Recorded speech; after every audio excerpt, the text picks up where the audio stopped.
सबसे पहले हमारे अगुवाईकर्ता प्रभु यीशु ख्रिस्ट के नाम से जय मसीह। सुसमाचार प्रसारण कार्यक्रम में हम आप सभी का स्वागत करते हैं। हम आशा करते हैं कि आपका दिन अच्छा रहा होगा। आइए हमारे कार्यक्रम को खूबसूरत स्तुति गीतों के साथ हम आरंभ करते हैं। तो कॉल पास्टर ब्याल मसीह संगति और मेलथुम कौशल मसीह संगति की ओर से हम स्तुति गीत गाना सुनेंगे। उसके बाद हम रेवरेंड पी.एस. डेनियल की ओर से परमेश्वर के वचन सुनेंगे।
उद्धारकर्ता प्रभु यीशु ख्रिस्ट के नाम से आप सभी को जय मसीह। और जो ये प्रोग्राम देख रहे हैं, पहली बार यीशु मसीह के नाम सुने हैं, उन सभी के लिए भी मेरा एक प्रश्न है। क्या आप परमेश्वर पे विश्वास करते हैं? क्या आप कोई भी ईश्वर, भगवान, विश्वास क्या आप करते हैं? ये इस संसार में जितने सारे इंसान हैं, सारे इंसानों का एक मकसद तो है ही कि इस ज़िंदगी अच्छी तरह जीना और जो दुश्चिंता होता है, जो दुविधा होता है, उससे छुटकारा पाना। और उसके लिए हर व्यक्ति किसी ना किसी तरह किसी एक चीज़ को या फिर किसी एक व्यक्ति को विश्वास करना चाहता है जो उसके ऊपर है, जो उससे ज़्यादा शक्तिशाली है। और इस दुनिया में जितने सारे धर्म आए हैं, सारे धर्म का कोई ना कोई ईश्वर, परमेश्वर, अल्लाह ये होता है, खुदा होता है, जो खुद होता है, जो दूसरों की तरह नहीं होता है। लेकिन आज आपसे मेरा एक सवाल है, यह है, क्या आप विश्वास करते हैं? भरोसा, विश्वास, हम सभी जानते हैं कि हम सब बोलते हैं हाँ मैं विश्वास करता हूँ, मैं अपने ईश्वर को विश्वास करता हूँ, मुझे विश्वास है। लेकिन आज ये जो छोटी सी समय हम इधर बिताएंगे, इस समय में हम जानने की कोशिश करेंगे कि ये जो विश्वास शब्द है, इसका अर्थ क्या है, इसका माने क्या है। विश्वास शब्द का अर्थ जो होता है, ये होता है भरोसा करना, किसी के ऊपर निर्भर करना, किसी के ऊपर झुक जाना, किसी के ऊपर धीरज रखना। आपके जीवन की हर एक परिस्थिति में, आपके जीवन के हर एक परिस्थिति में आप किस पर भरोसा करते हैं? आप किस पर भरोसा करते हैं? संसार पर या परमेश्वर पर? अगर आपके जिंदगी में कोई भी समस्या आने से, कोई भी दुविधा आने से आप घबरा जाते हैं, आप चिंता करने लगते हैं, खाना बंद हो जाता है, खाना खाने का इच्छा नहीं होता है, गुस्सा आ जाता है, तो मैं आपसे यह कहना चाहता हूं कि आप इस संसार पर अभी तक विश्वास कर रहे हैं। और उसी विश्वास को थोड़ा विश्लेषण करने के लिए आइए हम पवित्र वचन बाइबल में से देखें, जो नीति वचन उसका 3 अध्याय और 5 पद है। नीति वचन उसका 3 अध्याय 5 पद में ऐसा लिखा है, तू अपनी समझ का सहारा ना लेना, वरन संपूर्ण मन से यहोवा पर भरोसा रखना। फिर एक बार मैं पढ़ना चाहूंगा, तू अपनी समझ का सहारा ना लेना। कोई भी प्रॉब्लम, कोई भी समस्या, कोई भी विपत्ति आए, उस टाइम, उस समय हम ज़्यादातर यही करते हैं कि अपने समझ का सहारा हम लेते हैं। हाँ, उसके पास जाएंगे तो और भी अच्छा होगा, कोई बीमार हो गया, कोई एक्सीडेंट हो गया और उस समय वो डॉक्टर अच्छा होगा, ये हॉस्पिटल अच्छा होगा, इसके पास जाने से अच्छा रहेगा, बेहतर होगा। ये हम अपने समझ का सहारा सबसे पहले लेते हैं।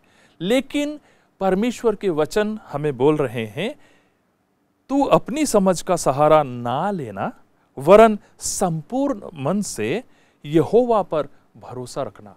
हम तो पूजा पाठ करते हैं, हम तो दान ध्यान करते हैं, हम मंदिर मस्जिद जाते हैं, हम गिरजा जाते हैं,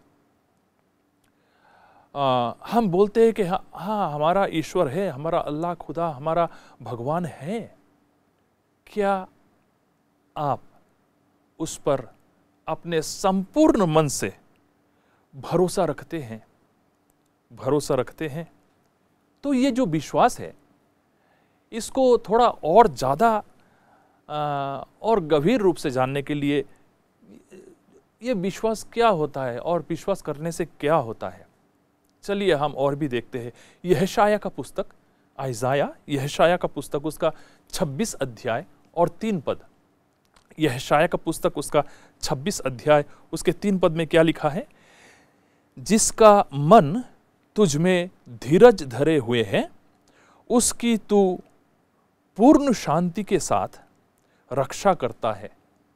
उसकी तू पूर्ण शांति के साथ रक्षा करता है, क्योंकि वो तुझ पर भरोसा रखता है। क्योंकि वो तुझ पर भरोसा रखता है। और 4 पद में क्या लिखा है? यहोवा पर सदा भरोसा रख, क्योंकि प्रभु यहोवा सनातन चट्टान है। प्रभु यहोवा सनातन चट्टान है। और फिर हम और भी, यहां पर क्या लिखा है? अगर किसी पर भरोसा रखने से, किसी पर धीरज धरने से मेरे मन में शांति आ जाता है और सब चिंता दूर हो जाता है, तो उसे सच्चा विश्वास कहते हैं।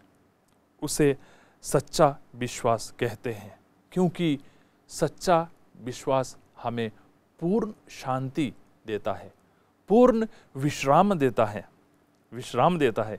भजन संहिता उसका 31 संख्या का भजन संहिता और उसका 14 और 15 पद अगर हम देखें, वहाँ पर कैसा लिखा है? 31 संख्या का 14 और 15 पद। परंतु हे यहोवा, मैंने तो तुझी पर भरोसा रखा है। मैंने कहा, तू मेरा परमेश्वर है। मेरे दिन तेरे हाथ में है। हालेलुया। तू मुझे मेरे शत्रुओं और मेरे सताने वालों के हाथ से छुड़ा। मेरे दिन तेरे हाथ में है। आपके हर दिन, हर समय किसके हाथ में होते हैं? क्या आप खुद को ये बोलते हैं कि मैं ये दिन में आज मैं ये करूंगा, वहां जाऊंगा, ये काम करूंगा, वो बोलूंगा? बाइबल में लिखा है, हे परमेश्वर, मैंने कहा तू मेरा परमेश्वर है। अपने मुंह से अपने विश्वास को प्रकाश करना बहुत ही जरूरी है। अगर आपने विश्वास किया तो क्या आप हर दशा में, हर परिस्थिति में, कोई भी समस्या, कोई भी विपत्ति, कोई भी परिस्थिति आपके सामने खड़ा हो गया, उस समय क्या आप अपने मुंह से ये बोलते हैं, मैंने कहा तू मेरा परमेश्वर है, मेरे दिन तेरे हाथ में है, मेरे दिन तेरे हाथ में है। उसी भजन संहिता का 37 संख्या उसका 5 पद में क्या लिखा है? उसके 5 पद में क्या लिखा है? अपनी मार्ग की चिंता यहोवा पर छोड़ और उस पर भरोसा रख, वो ही पूरा करेगा। अपने मार्ग की चिंता यहोवा पर छोड़। ये जब मैं देखता हूं तो मेरे मन में ख्याल आता है, एक बाप होने के नाते, एक माँ होने के नाते, परिवार के माथा होने के नाते हमारे परिवार के लिए बहुत चिंता होता है। कल क्या खाएंगे, क्या पिएंगे, कैसे चलेगा संसार, कहाँ से आएगा पैसा, बीमार है कैसे आएगा चंगाई। ये सब जो चिंता होता है, ये चिंता हम लोगों को, हमारा हालत खराब कर देता है और हम लोगों को दुखित करता है, जहाँ हमें शांति की ज़रूरत होता है। लेकिन यहाँ क्या लिखा है? अगर हम सच्चा विश्वास से इसको पढ़े तो यहाँ पर क्या लिखा है? चलिए हम 37 संख्या भजन संहिता उसका 4 पद जरा पढ़ के आपको सुनाते हैं। क्या लिखा है पता है? यहोवा को अपने सुख का मूल जान। सोर्स, मूल, सुख का मूल जान और वो तेरे मनोरथों को पूरा करेगा। अगर आप यहोवा को अपना सुख का मूल मानते हैं और विश्वास करते हैं तो वो आपका सारे मनोरथों को पूरा करेगा। लेकिन उसके बाद क्या है? अपने मार्ग की चिंता, कहाँ जाए, कैसे करे, क्या करे, इस परिस्थिति का सामना मैं कैसे करूं? अपने मार्ग की चिंता यहोवा पर छोड़ और उसी पर भरोसा रख, वही पूरा करेगा। वही थोड़ा तेरे इधर ऐसे लिखा नहीं है कि वो थोड़ा तुझे हेल्प करके चला जाएगा, नहीं, यहां पर लिखा है वो पूरा करेगा, पूरा करेगा। जो कुछ तू कंप्लीट कर नहीं पा रहे हैं वो यहोवा पूरा करेगा। और इसीलिए नए नियम में पहला पत्रस उसका 5 अध्याय 7 पद में क्या लिखा है? अपने सारा चिंता के भार उसी को सौंप दे, क्योंकि वो तेरे लिए चिंता करता है। परमेश्वर हमारे लिए चिंता करता है।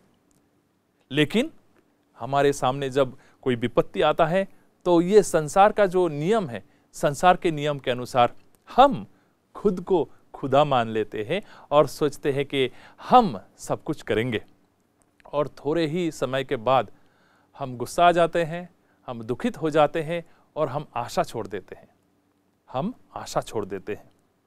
लेकिन अगर विश्वास सच्चे रूप से आप करते हो तो वो आपको विश्राम में, देखिए ये जो विश्वास होता है, विश्वास का सबसे ऊंचा प्रकाश, विश्वास का सबसे महत्वपूर्ण सुप्रीम क्या बोलते हैं, विश्वास का सबसे महत्वपूर्ण प्रकाश क्या होता है, सबसे महान प्रकाश क्या होता है? वो है विश्राम, रेस्ट, विश्राम। चलिए हम देखते हैं इब्रानियों उसका 4 अध्याय और 11 पद में वही लिखा है। इब्रानियों उसका 4 अध्याय 11 पद में क्या लिखा है? इब्रानियों के नाम पत्री उसका 4 अध्याय का 11 पद में ऐसे लिखा है, अतः हम उस विश्राम में प्रवेश करने का प्रयत्न करें। ये जो विश्राम के बारे में हम लोग बता रहे थे, ये विश्राम जब आता है मन में तो हमें कोई डर नहीं होता, कल के लिए कोई चिंता नहीं होता। और इस विश्राम में प्रवेश करने के लिए हमें प्रयत्न करने का जरूरत है, प्रयत्न करने का जरूरत है। ऐसा ना हो कि कोई जन उनके समान आज्ञा ना मानकर गिर पड़े, आज्ञा ना मानकर गिर पड़े। ये जो बातें यहां पर लिखा हुआ है, यही है सच्चा विश्वास जो आपको उस शांति, उस विश्राम में लेके जाएगा जहां बैठ के आप बोलेंगे कि तू मेरा परमेश्वर है, मेरा सारा दिन तेरे ही हाथ में है।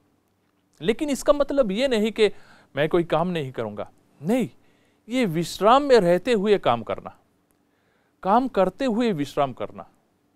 हम काम करेंगे लेकिन हमारा जो आत्मा, हमारा जो मन, हमारा जो चिंता है, ये विश्राम में रहेगा। कोई चिंता नहीं है, कोई चिंता नहीं है। इसी के बारे में यीशु मसीह बार बार अपने चेले लोगों को और दूसरे को भी यही बता रहे थे। चलिए हम देखते हैं यूहन्ना रचित सुसमाचार, जॉन उसका 10 अध्याय और मैं 25 पद से 30 पद तक मैं पढ़ना चाहूंगा। यूहन्ना रचित सुसमाचार उसका 10 अध्याय का 25 पद से मैं पढ़ना चाहूंगा। यीशु ने उन्हें उत्तर दिया,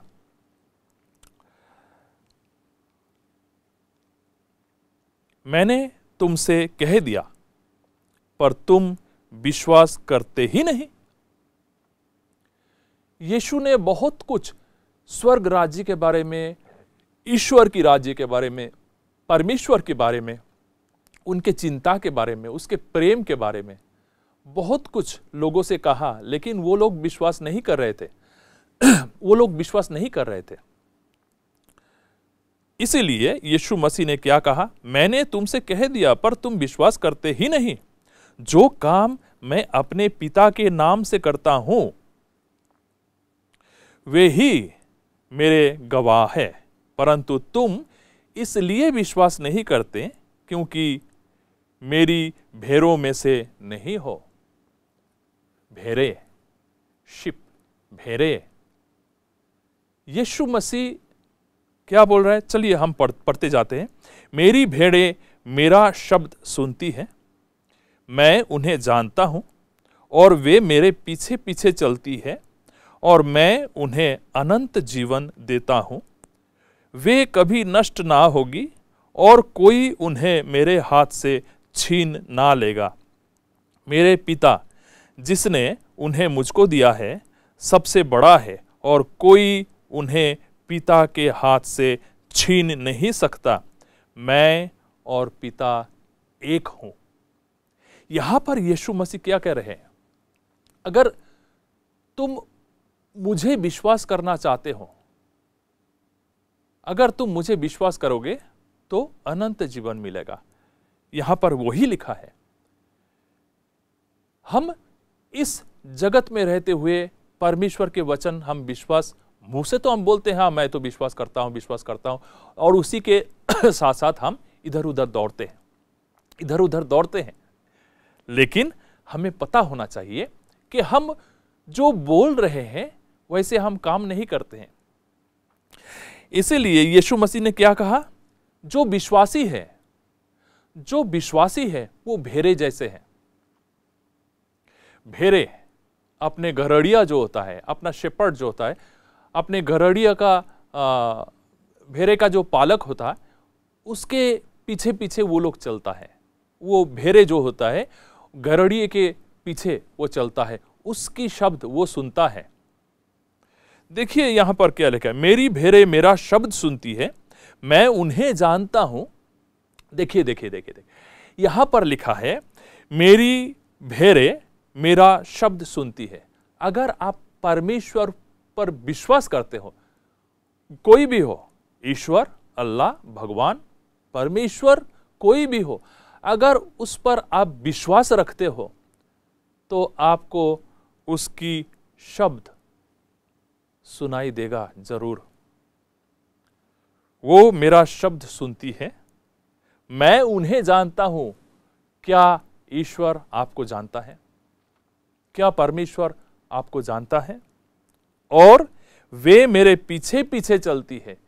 क्या आपके जीवन में ये संसार के विपत्ति जब आता है, प्रॉब्लम्स जब आता है, क्या आप परमेश्वर के पीछे पीछे चलते हो या फिर आप उसे ओवरटेक करके आगे चले जाते हो? कई बार नहीं, पहले मैं ये कर लूं उसके बाद मैं मंदिर जाऊंगा, पहले मैं ये कर लूं उसके बाद मैं पूजा करूंगा, पहले मैं ये काम कर लूं उसके बाद मैं परमेश्वर से बात करूंगा। वो मेरे पीछे पीछे चलती है और सबसे आखिर में क्या लिखा है? और मैं उन्हें अनंत जीवन देता हूं। वे कभी नष्ट ना होगी और कोई उन्हें मेरे हाथ से छीन ना लेगा। कोई उसे मेरे हाथ से छीन ना लेगा। मैं आपसे एक बात पूछना चाहता हूं। जो भेड़े होते हैं और उसके पालक जो होता है, भेड़े गरड़िया के लिए क्या कर सकता है? पालक के लिए, जो भेड़े का पालक होता है उसके लिए ये भेड़े क्या कर सकता है? कुछ नहीं ना, कुछ नहीं। लेकिन हमारे इस संसार में हम बोलते हैं कि हमारे धर्म को बचाने के लिए, हमारे ईश्वर इसको रक्षा करने के लिए हमें अपना जान देनी पड़े तो जान दे देंगे, ये वो करेंगे। हम बहुत बार हम बोलते हैं कि मैं परमेश्वर के लिए मैं ये काम करूंगा, परमेश्वर के लिए मैं ये काम करूंगा। नहीं, यहां ऐसा लिखा नहीं है। यहां पर लिखा है तू मेरे पीछे हो ले और तू मेरा आवाज सुन और मैं तुझे अनंत जीवन दूंगा। देखिए, भेड़े गरड़िया के पीछे पीछे जाता है क्योंकि उसे पता है कि गरड़िया उसका देखभाल करता है, उसे कभी मरने नहीं देगा वो, और उसके लिए खाना देता है, वो उसका देखभाल करता है, अच्छी तरह उसका देखभाल करता है। इसीलिए भेड़े को एक चीज पता है कि उसे कुछ भी पता नहीं, और भेड़े को दूसरा चीज ये पता है कि उसका जो गरड़िया है उसको सब कुछ पता है। इसीलिए उसके पीछे पीछे वो चले जाते हैं। यहां पर यही लिखा है, अपने मार्ग की चिंता परमेश्वर के हाथ पर छोड़ दे, उसी पर भरोसा रख, वही सब कुछ करेगा। लेकिन जो प्रैक्टिकल लाइफ में होते हैं हम करने से पीछे हो जाते हैं। क्यों होते हैं पता है? सबको होता है, सबको होता है। क्योंकि हमारे आँख, हमारे कान, ये हम लोगों को अस्थिर कर देता है, अशांत कर देता है। जो हम देखते हैं, जो हम सुनते हैं, वो हमारे मन को व्याकुल कर देता है और हमारे मन स्थिर नहीं हो पाता है। इसीलिए बाइबल में परमेश्वर ने हम लोगों को शिक्षा क्या दिया? तू अपने मार्ग की चिंता उस पर छोड़ दे क्योंकि वो तेरे लिए चिंता करता है, वो तेरे लिए चिंता करता है। इस संसार में अगर हम देखें, अगर कोई युद्ध में, जंग में, फाइट, जंग में अगर हम जाते हैं, वहाँ पर जो सिपाही लोग हैं, वो सिपाही लोग क्या करते हैं? अपना जो जनरल है, कैप्टन है, मेजर है, उसको सेफ गार्ड करने के लिए, उसको बचाने के लिए बहुत काम करते हैं। अगर जनरल मर गया तो सब खत्म, फिनिश। इसीलिए जो सेना लोग हैं वो सबसे आगे रहते हैं, सेना लोग हैं सबसे आगे रहते हैं। और अगर जनरल मर गया तो सेना ने सोच लिया कि युद्ध खत्म, जंग खत्म, हम पराजित हो गया, हम हार गए। ये होता है जो सिपाही होते हैं। कभी कभी हम भी इस संसार में बहुत सारे धर्म हैं जहां पर विश्वासी लोग, उस धर्म के विश्वासी लोग बोलते हैं कि हम परमेश्वर के सिपाही हैं, हम सिपाही हैं, उसका मतलब हम रक्षा करेंगे। सिपाही, यहां पर यीशु मसीह बोल रहे हैं कि अगर कोई यीशु मसीह का विश्वासी, वो भेड़े हैं, क्योंकि बिना मेरे द्वारा तुम कुछ भी नहीं कर सकते हो और मेरे साथ रहते हुए तुम कुछ भी कर सकते हो, मेरे साथ रहते हुए तुम कुछ भी कर सकते हो। यहीं पर लिखा है, जो मुझे शक्ति देता है उसमें मैं सब कुछ कर सकता हूं। यही बात हमारे मन में रहना बहुत ही जरूरी है। अगर हम परमेश्वर पर सच्चा विश्वास करना चाहते हैं तो सबसे पहले मेरा ईश्वर से विश्वास करने से क्या मेरे मन में शांति, महाशांति आया है? अभी तक आपके मन में शांति नहीं आया तो आपका विश्वास गलत हो सकता है। सच्चा विश्वास यीशु मसीह ने हम लोगों को सिखाया। क्या? यीशु मसीह ने बोला, तू मेरे पीछे हो ले, जो बातें मैंने तुम्हें बताया उस पर विश्वास करो। क्या विश्वास करना है? यीशु मसीह ने आपके सारे पापों का जो शास्ति था, दंड, अपने माथे पर उठा लिया और यीशु मसीह ने अपने खून से आपको और हमको, हम सभी को साफ कर दिया, हमारे सारे गुनाह को माफ कर दिया। यही बात बाइबल में स्पष्ट रूप से लिखा है, बाइबल में स्पष्ट रूप से लिखा है, क्योंकि परमेश्वर ने जगत से ऐसा प्रेम रखा कि उसने अपना एकलौता पुत्र को दे दिया ताकि जो कोई उस पर विश्वास करे वो कभी नाश ना हो परंतु अनंत जीवन पाए। हम सब यीशु मसीह के बातों पर विश्वास करके वही महाशांति, वही अनंत जीवन प्राप्त कर सके, इसके लिए परमेश्वर अपना वचन हम सब के लिए आशीष करे। आमीन।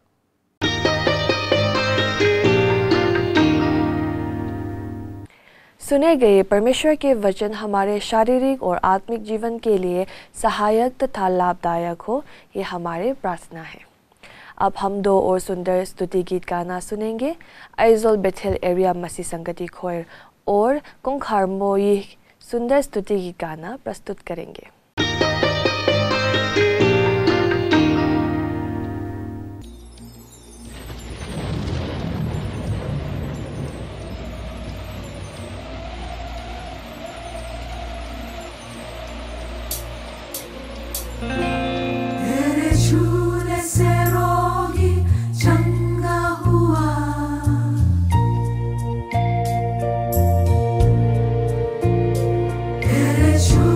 से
हुआ, तेरे छूने से कोई चंगा हुआ, तेरे छूने से मुर्दा जिंदा हुआ।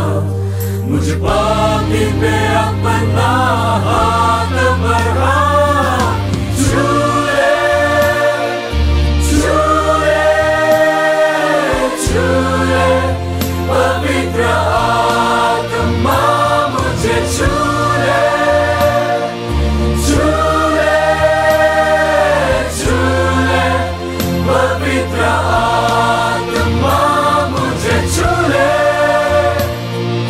छू ले, छू ले, पवित्र आत्मा मुझे छू।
तेरी वंदना करते हैं प्रभु।